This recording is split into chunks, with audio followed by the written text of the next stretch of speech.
10,000 টাকা দিচ্ছেন? হ্যাঁ ঠিকই শুনছস, ঝন্টু কুমার 15,000 চাইছিল, দরদাম কইরা অনেক বইলা কইয়া 10,000-এ রাজি করাইছি। ফিতেটা কি অনেক মোটা হবে নাকি গজেন বাবু? কেন? আমার নিজের একখানা ধারালো কাঁচি আছে, যদি বলেন ওই ফিতে না হয় আমি কেটে দেব। কাঁচি ভাড়া বাবদ মাত্র 100 টাকা নেব, সঙ্গে একটা মিষ্টির প্যাকেট দিয়ে দেবেন, ব্যাস। তাই বুঝি ঝন্টু কুমারের বদলে তুই আমাগো প্যান্ডেল ফিতা কাইটটা উদ্বোধন করতে চাস? আগে কাঁচিটায় অনেকদিন কিছু কাটি না কিনা, তাই বলছিল। তাইলে এক কাম কর, আমাগো পূজায় তুই উল্টা 5,000 চান্দা দে, তাইলেই তোরে দিয়া ফিতা কাটামু। সে কি, ফিতে কাটতে আমাকেই 5,000 টাকা দিতে হবে? মানে এত দামি ফিতে আমি কিছুতেই কাটবো না। পাঁচুরে চল, হে দরকার এত দামি ফিতেটা কেটে নষ্ট করার? আমি এখন আসি গজেন বাবু, ঠিক আছে? হ্যাঁ, পূজার মধ্যে আর এমু কইবি না। না না, একেবারে বিজয়া দশমীতে প্রণাম করতে আসবো। হ্যাঁ চল রে তোরা। মামা উজবুকের দল। উল্টে মামা গো, এটা শুধু ফিতা কাটা না, ঝন্টু কুমার ফিতা কেটে পুজো প্যান্ডেলের উদ্বোধন করবে। তা বলে 10,000 টাকা? মামার বাড়ি রাবদান নাকি? ঝন্টু কুমার কত বড় একজন হিরো বলো তো, এত টাকা তো নেবেই। আমায় দিয়ে ফিতে কাটালে তো আমাদের পুজোর খাওয়ার খরচাটা উঠে যেত, শুধু এগরোলের পয়সাটাই না হয় নিতুম। ঠিক ঠিক, বাজে বকিস না ঘটন। এই তোরা ঝন্টু কুমারের বাড়ির ঠিকানাটা জানিস? কেন তুমি জানো না? এই যে মাঝে মাঝে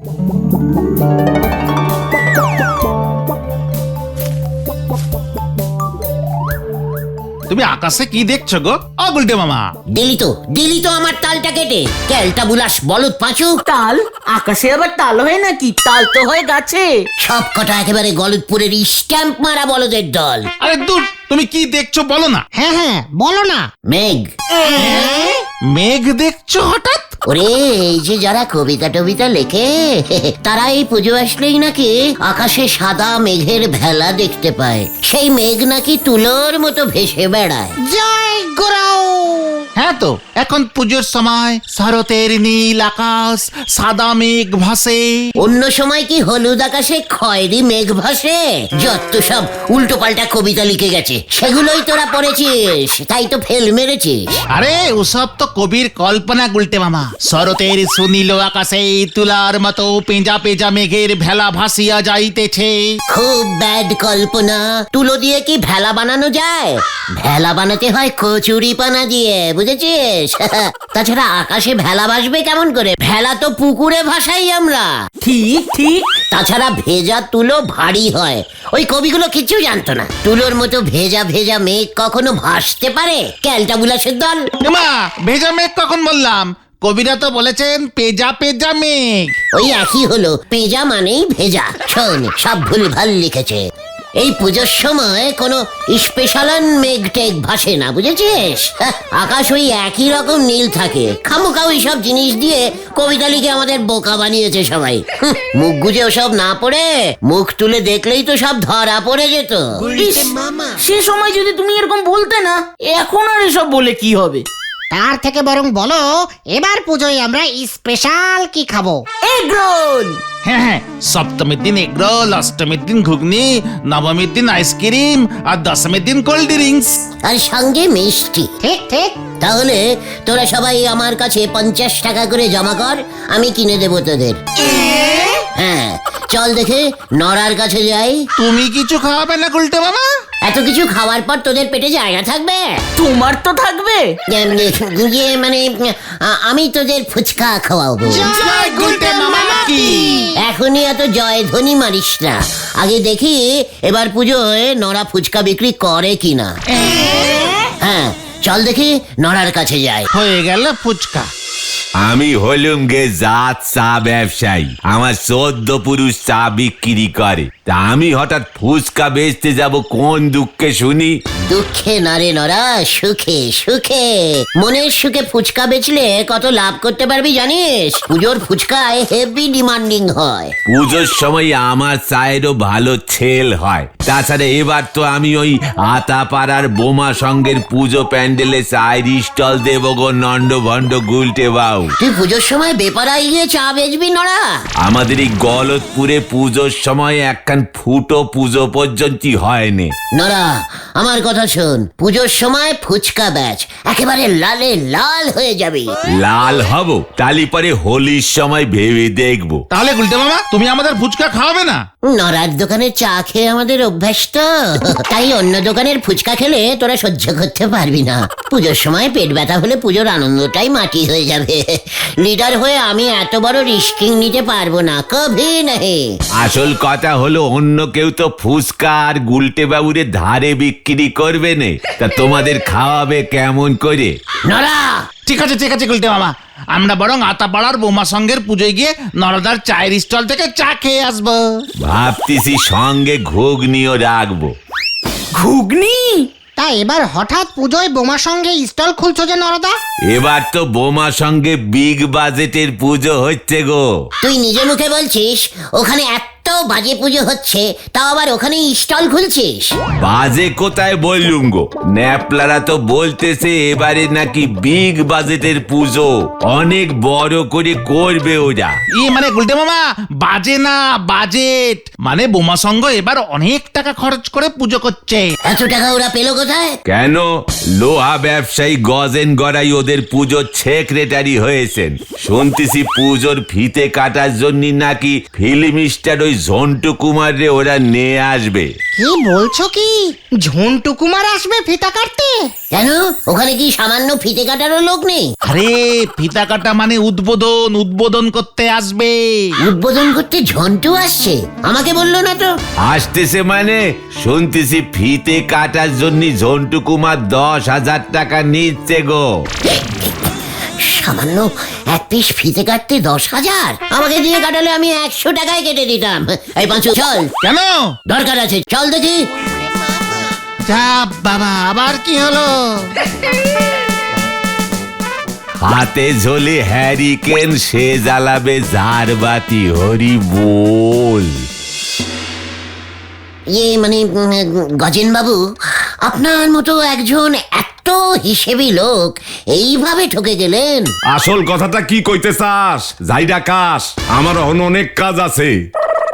মানে বলছিলাম, আপনি নাকি সামান্য একখানি পাতলা ফিতে কাটার জন্য ওই ঝন্টু কুমারকে 10,000 টাকা দিচ্ছেন? হ্যাঁ ঠিকই শুনছস, ঝন্টু কুমার 15,000 চাইছিল, দরদাম কইরা অনেক বইলা কইয়া 10,000-এ রাজি করাইছি। ফিতেটা কি অনেক মোটা হবে নাকি গজেন বাবু? কেন? আমার নিজের একখানে ধারালো কাঁচি আছে, যদি বলেন ওই ফিতে না হয় আমি কেটে দেব। কাঁচি ভাড়া বাবদ মাত্র 100 টাকা নেব, সঙ্গে একটা মিষ্টির প্যাকেট দিয়ে দেবেন, ব্যাস। তাই বুঝি ঝন্টু কুমারের বদলে তুই আমাগো প্যান্ডেল ফিতা কাইটটা উদ্বোধন করতে চাস? আগে কাঁচিটায় অনেকদিন কিছু কাটি নাকি না, তাই বলছিলাম। তাইলে এক কাম কর, আমাগো পূজায় তুই উল্টা 5,000 চান্দা দে, তাইলেই তোরে দিয়া ফিতা কাটাবো। সে কি, ফিতে কাটতে আমাকেই 5,000 টাকা দিতে হবে? মানে এত দামি ফিতে আমি কিছুতেই কাটবো না। পাঁচুরে চল, কি দরকার এত দামি ফিতেটা কেটে নষ্ট করার? আমি এখন আসি গজেন বাবু, ঠিক আছে? হ্যাঁ, পূজার মধ্যে আর এমু কইবি না। না না, একেবারে বিজয়া দশমীতে প্রণাম করতে আসবো। হ্যাঁ চল রে তোরা। উজবুকের দল।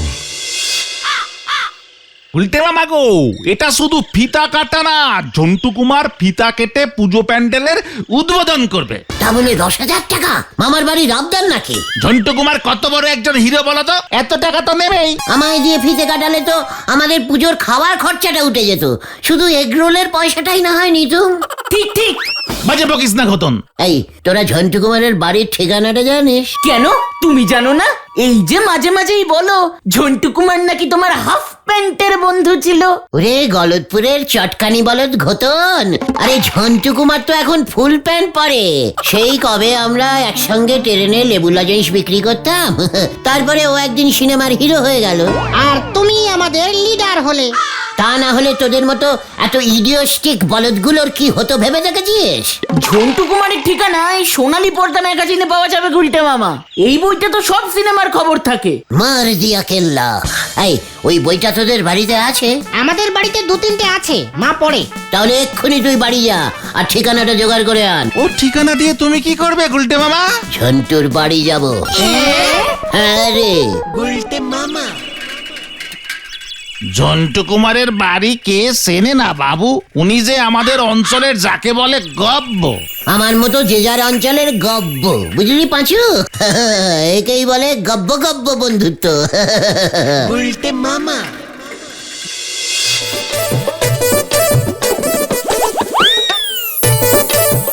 বাবা, ঝন্টু এত বড় বাড়ি করে ফেলেছে, আমাকে বলেনি তো। বললে কি করতে? ওরে বাড়িটার উদ্বোধন আমি করে দিতাম। জয় গুরু। ঠিক আছে, এখন আগে ভেতরে চলো তো গুলটে মামা। চল তুই আগে ঢোক পাঁচু। কি কেন? তোমার বন্ধুর বাড়ি আমি আগে ঢুকবো কেন? মানে হ্যাঁ, আমি ঝন্টুকে একটা শেরপেরাজিং দিতে চাই। তাই বুঝি? ঠিক আছে।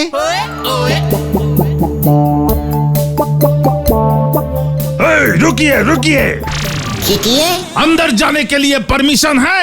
কেন এখানে আবার বান্দার এলো কোথার থেকে? ইয়ে মানে দারোয়ানজি, উনি ঝন্টু কুমারের বন্ধু, ওনার সঙ্গে দেখা করতে এসেছেন অনেক দিন পর। হাফ প্যান্টুলুন কা বন্ধু। বন্ধু, আমরা একসঙ্গে লেবু লজেন্স বিক্রি করতাম, বুঝেছ? क्या? লেবু লজেন্স, সেই লেবু লজেন্স, একটা যারা না টাকায় ছটা, এই লেবু লজেন্স, এই সব সমঝা? ये दारोन जी, ये एक्टिंग करता है। झंटू कुमार हमको ये मैंने बुलाया है। ओ, साहब ने बुलाया। ठीक है, आप लोग इधर रुकिए। এবার ঢোকরে ক্যালটা বুলাসের দল। वो लोग आपका दोस्त बोलता है। ये लीजिए, ये तो चला आया। आप लोग को मैंने रुकने के लिए बोला था। ठीक है, तुम जाओ रामलाल। ठीक है। হ্যাঁ বলুন, আপনারা কোথা থেকে এসেছেন? আমার কিন্তু আগামী 1 বছর কোনো ডেট ফাঁকা নেই, কোনো ফাংশনেও যেতে পারবো না। ঝন্টু কুমার জি, আমরা আতাপাড়া থেকে এসেছি। কোন আতাপাড়া? ওই যে আপনার ফিতে কাটার কথা আছে না, বোমা সংঘ 10,000 টাকা দিল যে। ও বোমা সংঘ, হ্যাঁ। আসলে পুজোর সময় চারপাশ থেকে এত ফিতা কাটতে হয়, ঠিক খেয়াল থাকে না। হ্যাঁ বলুন, কেন এসেছেন? আমাদের প্রোগ্রাম তো সন্ধ্যা 6টায় ফিক্স আছে। বলছিলাম ওই প্রোগ্রামটা না হবে না। হোয়াট? আমি কিন্তু ওই 10,000 টাকা অ্যাডভান্সের ফেরত দিতে পারবো না। না, ফেরত দিতে হবে না। আপনি অন্য ফিতে কাটা ধরে নিন, তাই খবরটা দিতে এলাম। ডিসকাস্টিং। আপনাদের ওই সেক্রেটারি গজেন বাবু আমার হাতে পায়ে ধরে 10,000-এ রাজি করালো। 15,000-এ আমি দুটো পার্টি ছেড়ে দিলাম। আবার ধরে নিন। ওরা কি আর আমার জন্য বসে থাকবে মশাই? এটা সিজন টাইম, সবাই ফিতে কাটে। আসলে ওই গজেন বাবুর হঠাৎ একটা বুকে স্ট্রোক হলো, তাই সব প্রোগ্রাম ক্যান্সেলিং হয়ে গেল। অনেক দুঃখ নিয়ে আপনাকে জানাতে এলাম, বুঝলেন? ও ভেরি স্যাড। ওকে, এবার আপনারা আসতে পারেন, আমাকে জিমে ঢুকতে হবে। আসছি ঝন্টু, ঝন্টু কুমার জি। এই চল রে সবাই।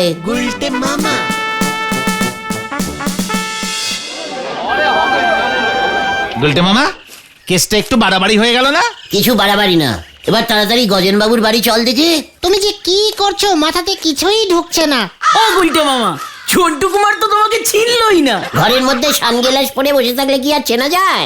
তুমি তো পরিচয় দিতে পারতে, লেবু লজেন্স বলে ডাকলেই চিনে যেত। থাক, বড় হিরো হয়ে গেছে এখন, তোদের সামনে ওকে আর এখন প্রেস্টিজে ফেলতে পারলাম না। এই থাক, ওই গজেন বাবুর বাড়ি এসে গেছে। আমরা কি ঢুকবো গুলটে মামা? অলবাত। এই সব ওই শত্রুপক্ষের কেলাব গুলির কাজ সাজি। আমি এর শেষ দেখা ছাড়ুম। কি হয়েছে গজেন বাবু? আমার বুকে নাকি স্ট্রোক করছে। নির্ঘাত এটা ওই গোলশিপাড়ার দুরন্ত সঙ্গের কাজ সাজি। আমার লগে কম্পিটিশনে পারতাছে না, তাই ঝন্টু কুমার রে গিয়া ভুলভাল কথা কইছে। ও মা, এর মধ্যে ঝন্টু আপনাকে ব্যাপারটা জানিয়ে দিয়েছে? ওই তুই জানলি কেমন কইরা যে ঝন্টু কুমার উদ্বোধনে আইব না? ওই যে দুরন্ত সঙ্গের ছেলেগুলো বলা বলি করছিল, ওরাই নাকি ঝন্টু কুমারকে আনবে। তাই বুঝি? আমি ঝন্টু কুমার রে আনুম কইছি যখন আনুমি, কিন্তু সে তো বিশ্বাসই করতেছে না। ঝন্টু কুমারের সেক্রেটারি রে কত বুঝাইলাম যে আমি সুস্থ আছি, সে কয় পয়সাও ফেরত দিব না, জামুও না। ঝন্টুটা না খুব বাজে হয়ে গেছে। আপনি চিন্তা করবেন না মেশমশাই, আমি সব সময় বোমা সংঘের দলে, ফিতেটা আমি কেটে দেবো। তাই বুঝি? তবে লইয়া আয় 10,000 টাকা। এই যে সকালবেলায় বললেন 5,000 টাকা দিলেই হবে। না, সন্টু কুমারের 10,000 যখন গেছে তখন তুই যদি ওই ক্ষতিপূরণ করিস তবে তরে দিয়াই ফিতা কাটামু। সেই রকম হইলে অষ্টমীর দিন অন্য ফিল্ম স্টার লইয়া আসুম। 10,000? ইয়ে মানে একটু যদি কম সম করেন। ওই বাইরা তো মাথা আমার গরম হইয়া গেছে, মাইক ধর খাইয়া যাবি কিন্তু। ঠিক আছে, চলবে চলবে। পাঁচু, মেসমশাইয়ের মাথা ঠান্ডা হোক, তারপর না হয় আমরা আসবো। বলতে মামা কি লাভ হলো তোমার এসব করে? ওদিকে ঝন্টু কুমার নিজের দর বাড়িয়ে নিল, এদিকে গজেন বাবু তোমার দরও বাড়িয়ে দিল। ওই ঝন্টুটাকে তো রাস্তা থেকে হটানো গেছে। কিন্তু তুমি 10,000 জোগাড় করবে কোত্থেকে শুনি? জোগাড় আমাকে করতেই হবে। আজ রাতটা আমাকে ভাবতে দে, আমি চললাম। জানি না এবার আবার কি হবে।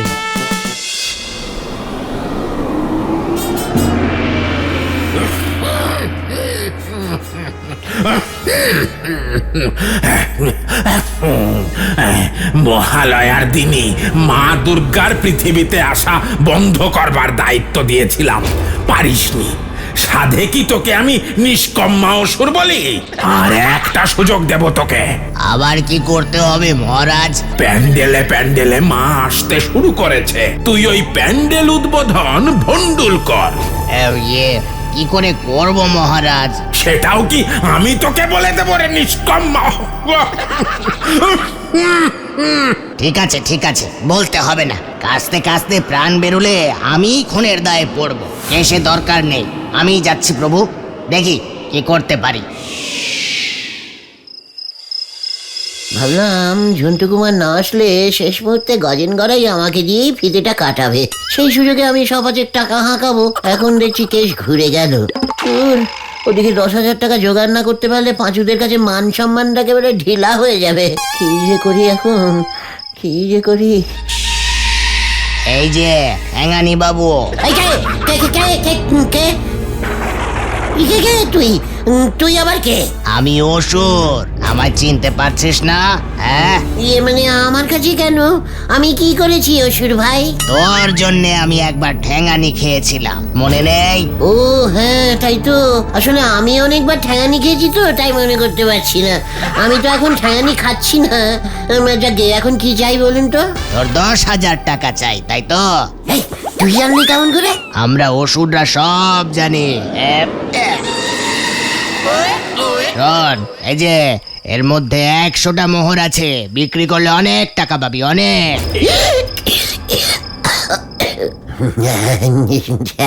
100টা মোহর সোনার? 10,000 কেন? মনে হচ্ছে 1,00,000 টাকা হয়ে যাবে।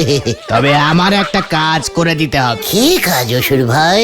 প্রতিদিন তোর আশেপাশের সব কটা প্যান্ডেলের আলো টুক করে নিভিয়ে দিবি, বুঝেছিস? টুক করে, যাতে পূজা ভন্ডুল হয়ে যায়। এই তো খুব সোজা কাজ।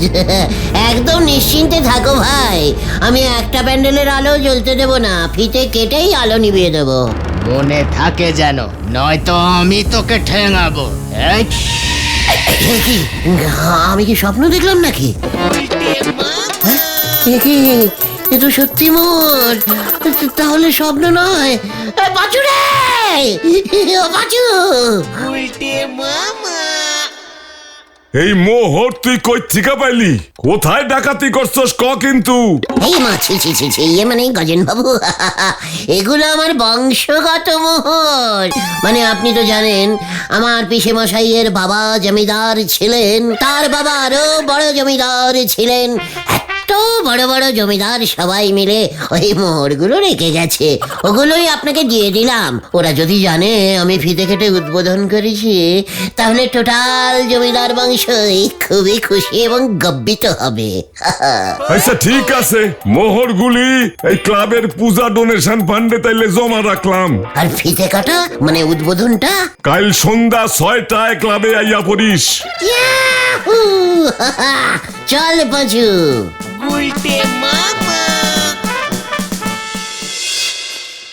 গুলটে মামা, তুমি সত্যি করে বলো তো, ওই অতগুলো মোহর তুমি কোথায় পেলে? গজেন বাবুকে তো বললাম, শুনলি না? ওই সোনার মোহরগুলোর কিন্তু অনেক দাম হবে, 10,000 টাকার বেশি। সব কটা মোহর দিলে কেন? একবারই দিয়ে রাখলাম। প্রত্যেক বছর ওই বোমা সঙ্গে এখন থেকে আমি ফিতে কাটবো, বুঝেছিস? জয় গুরু। আমরাও যাবো তো গুলটে মামা তোমার সঙ্গে। আলাবাদ। গুলটে মামা।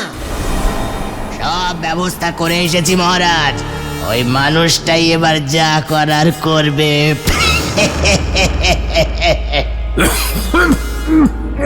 এই, এই, তুই ওর ভিতরে ঢুকলি না কেন? ওরিয়া বাবা, ওই মানুষটা যখন তখন ঠ্যাঙানি খায়, যখন তখন। ওর ভেতরে ঢুকলে আমিও ফকটে ঠ্যাঙানি খেয়ে যাব মহারাজ। যদি ওই মানুষটা দুর্গা পুজো না ভণ্ডুল করতে পারে তাহলে কিন্তু তুই আর বাঁচবি না। কোনো চিন্তা করবেন না মহারাজ, দেখুন না কি হয়। এবার প্যান্ডেলের উদ্বোধন করছেন আমাদের পাশের পাড়ার গর্ব শিবান গুলটে গুলটে গুলটে। যাও গুলটে চরণ, এইবার ফিতাটা কাটটা ফেলাও। অবশ্যই অবশ্যই, আমি তো খুব ভালো ফিতে কাটতে পারি। কাটছি তবে রে বাজু।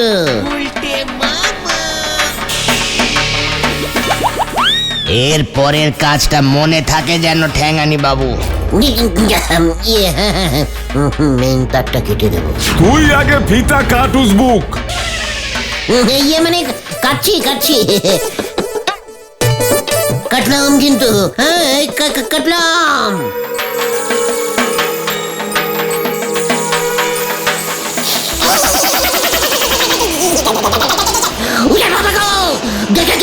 গেলাম গেলাম।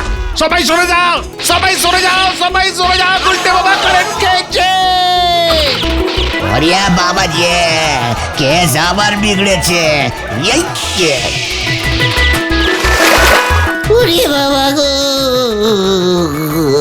উজবুকটারে বাড়িতে লইয়া যা তোরা, এই মুখ যেন আর না হয়। তুমি কারেন্ট খেলে কিভাবে বলো তো? মা দুর্গা মনে হয় আমার উপরে রেগে গেছেন রে। কেন? ওই ওষুধটার থেকে মোহর নিয়েছি, তাছাড়া অসুরের কথা মতো পুজো ভণ্ডুল করতে রাজি হয়েছিলাম যে। তাই মা দুর্গা তোমাকে শাস্তি দিয়েছেন। খবর আছে, খবর আছে, খবর আছে। কি খবর রে খতন? গুলটে মামা যে মোহরগুলো ওই গজেন গড়াই বাবুকে দিয়েছিল না, সেইগুলো অচল। সোনার দোকানের লোক বলেছে অমন মোহর নাকি পৃথিবীতেই পাওয়া যায় না, আর তাই নকল মোহর দেওয়ার জন্য গজেন গড়াই বাবু গুলটে মামার নামে থানায় নালিশ করতে গেছে। ওরে বাবা রে, আমি আর বিতে কাটবো না রে।